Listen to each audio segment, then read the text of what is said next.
से अनुरोध करेंगे कि इसकी संक्षिप्त बातों को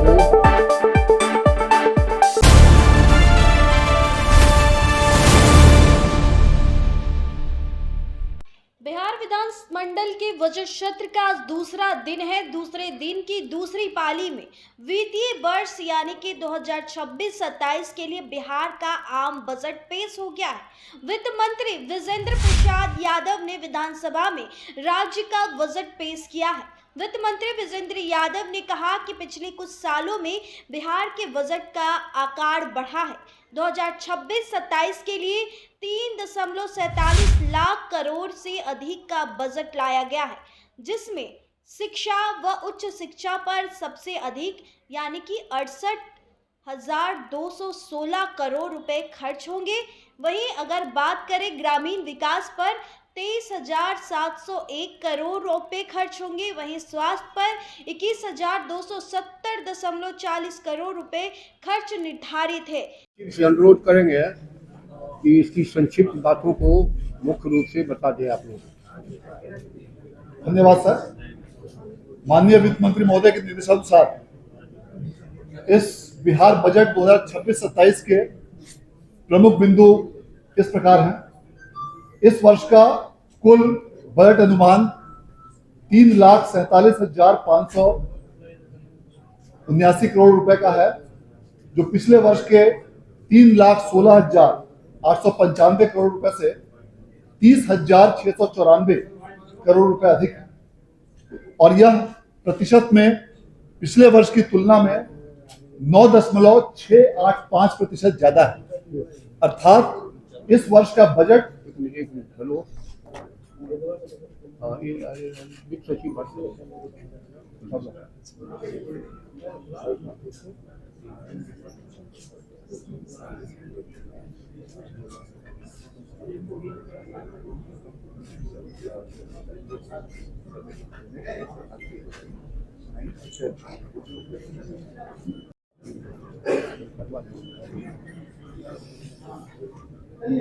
तो इस वर्ष का इस प्रकार जो वार्षिक बजट पिछले वर्ष की तुलना में 30,694 करोड़ रुपए ज्यादा है, जो विगत वर्ष की तुलना में 9.685% ज्यादा है। यह निश्चित रूप से बिहार की आर्थिक तरक्की, ग्रोथ और आने वाले समय में मजबूत आर्थिक संरचना को दर्शाता है।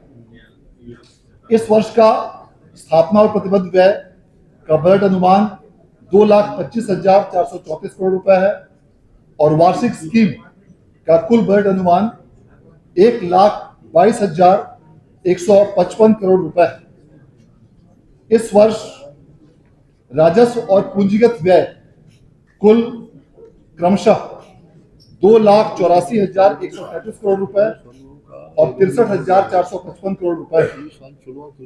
विकासात्मक व्यय में वृद्धि करके इस बार 2,31,267 करोड़ रुपए रखा गया है और गैर विकासात्मक व्यय को 1,16,322 करोड़ रुपए रखा गया है।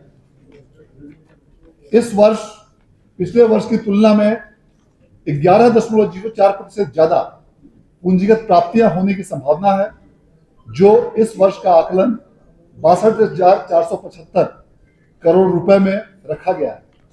इतना ही नहीं, बिहार राज्य तीव्र गति से अपने आंतरिक संसाधनों में भी वृद्धि कर रहा है और आंतरिक संसाधनों में ग्रोथ के कारण राज्य के अपने स्रोतों से कर का राजस्व इस वर्ष में 65,800 करोड़ रुपए अनुमानित है, जो पिछले वर्ष की तुलना में 6,280 करोड़ रुपए अर्थात 10.55% ज्यादा है। इसके साथ साथ बिहार राज्य को केंद्र सरकार से भी विभिन्न मदों में प्राप्तियों में वृद्धि संभावित है। कुल मिलाकर हमारा लोक ऋण का शेष 3,88,554 करोड़ रुपए रहने का अनुमान है और इस प्रकार अन्य दायित्वों के साथ यह सकल राज्य घरेलू उत्पाद, जो कि आगामी वर्ष के लिए 13,09,155 करोड़ रुपए अनुमानित है, उसका 34.05% और इसमें सबसे उल्लेखनीय बात यह है कि यह जो हमारा लोक ऋण का अनुपात है, यह विगत वर्षों की तुलना में इसमें लगातार कमी हुई है। और यदि हम पिछले 3 वर्षों का आंकड़ा देखें तो पिछले 3 वर्षों के आंकड़ों में यह सबसे कम है। इस प्रकार यह उत्तरोत्तर रूप से इसमें कमी भी हमारी मजबूत और बेहतर आर्थिक व्यवस्था को दर्शाता है। राज्य सरकार द्वारा इस वर्ष के बजट में कई महत्वपूर्ण प्रक्षेत्रों पर विशेष रूप से ध्यान दिया गया। राज्य सरकार द्वारा 7 निश्चय 3 के अंतर्गत जो 7 महत्वपूर्ण निश्चय, दुगना रोजगार, दुगनी आय, समृद्ध उद्योग, सशक्त बिहार, कृषि में प्रगति, उन्नत शिक्षा, सुलभ स्वास्थ्य, मजबूत आधार, आधुनिक विस्तार और सबका सम्मान, जीवन आसान, इन सभी 7 निश्चयों के लिए विशेष रूप से इस बार बजट में प्रावधान किए गए हैं। अन्य प्रक्षेत्रों के साथ साथ औद्योगिकीकरण इस बार का प्रमुख एजेंडे में से सम्मिलित है।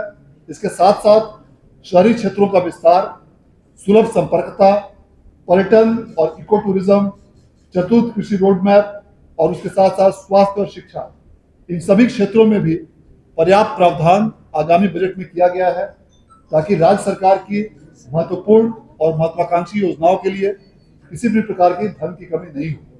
इस प्रकार राज्य सरकार सबका साथ सबके विकास, न्याय के साथ विकास के संकल्प पर पूरी तरह से संकल्पित है और महिला रोजगार के लिए भी विशेष रूप से इस बार अलग से प्रावधान किया गया है। और राज्य सरकार ने जो विगत वित्तीय वर्ष में कई महिलाओं को लगभग 15,000 करोड़ रुपए से अधिक का जो ऋण वितरित किया था, उसी को आगे बढ़ाते हुए इस वर्ष के बजट में भी पर्याप्त प्रावधान किया गया है और राज्य सरकार की घोषणा के अनुसार उन्हें समुचित रूप से आगे भी सहायता उपलब्ध कराई जाएगी।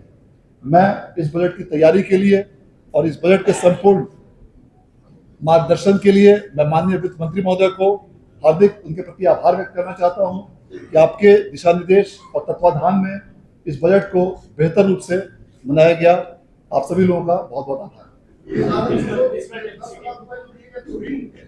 वर्ष 2024-25 की बात करें तो यह अनुपात 37.72% का था, जो 25-26 में बजट अनुमान में 37.1% होकर आ गया और इस वर्ष 26-27 के बजट अनुमान में इसे 34.09% रखा गया।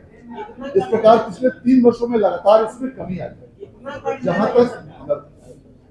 जहां तक राजकोषीय घाटा का प्रश्न है, राजकोषीय घाटा फिस्कल डेफिसिट इस वर्ष 39,111 अर्थात 39,111 करोड़ रुपए रखा गया है।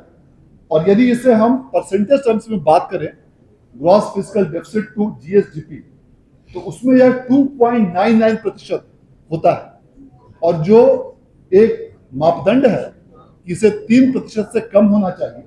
और इस प्रकार ये एनडीए का जो आया था आपका 2025 से विधानसभा चुनाव में, तो एनडीए ने वादा किया कि बिहार को ग्लोबल वर्क प्लेस बनाया जाएगा। अभी इंडिया में तो हम लोग तो जानते हैं कि बैंगलोर ही लगभग ग्लोबल वर्क प्लेस है, तो अभी तो बिहार नेशनल वर्क प्लेस नहीं है, वो नेशनल एक्सपोर्टर। देखिए, अभी सरकार बनी ही है, 5 साल में उन्नत बिहार, समृद्ध बिहार, जागरूक बिहार का हमारा वादा है। उसके कंसर्न में जितने फैक्टर हैं सब पर हम लोग वर्कआउट कर रहे हैं। बारी बारी से सामने आएगा तो आपको बताया जाएगा। मेरा एक सवाल है, बिहार पर्यटन की दृष्टि से बहुत समृद्ध है और पर्यटन का विकास होता है तो बिहार की समृद्धि और बिहार को विकसित बनाने उसका भी जोर दिया जा रहा है। पर्यटन की भी नीति बनी है, उस पर भी जोर दिया जा रहा है। और उसमें आप लोग को जानकारी देना अतिरिक्त रूप से विभाग वाइज जब बजट आएगा तो असेंबली में आपको सारी चीजों को बताया जाएगा।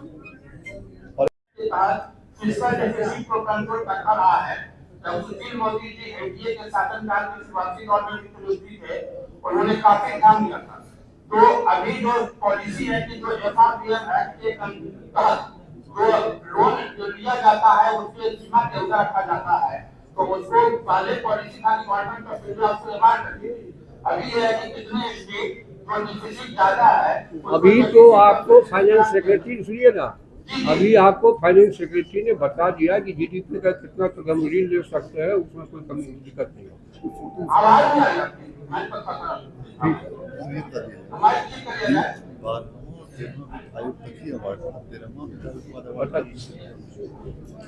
देखिए, इसमें जो आपने अवार्ड की बात कही है, 12th फिनांस कमीशन और 13th फिनांस कमीशन, 12वें और 13वें वित्त आयोग तक ही ये अवार्ड का सिस्टम था। 14वें वित्त आयोग से ये अवार्ड की सिस्टम केंद्र सरकार द्वारा बंद कर दिया गया। इसलिए बिहार ही नहीं बल्कि देश के अन्य राज्यों में भी अब इस व्यवस्था को फॉलो नहीं किया है।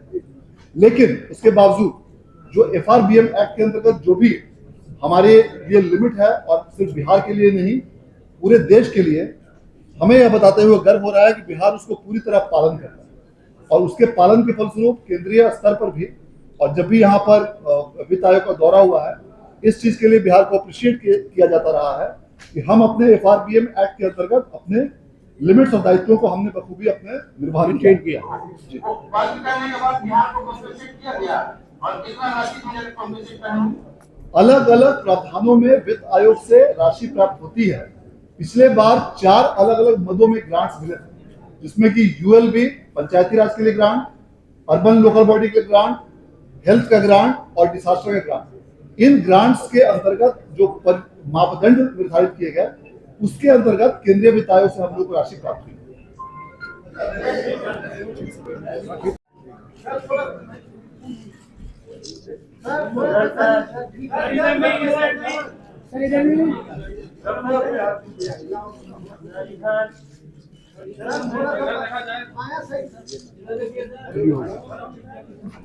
चलिए।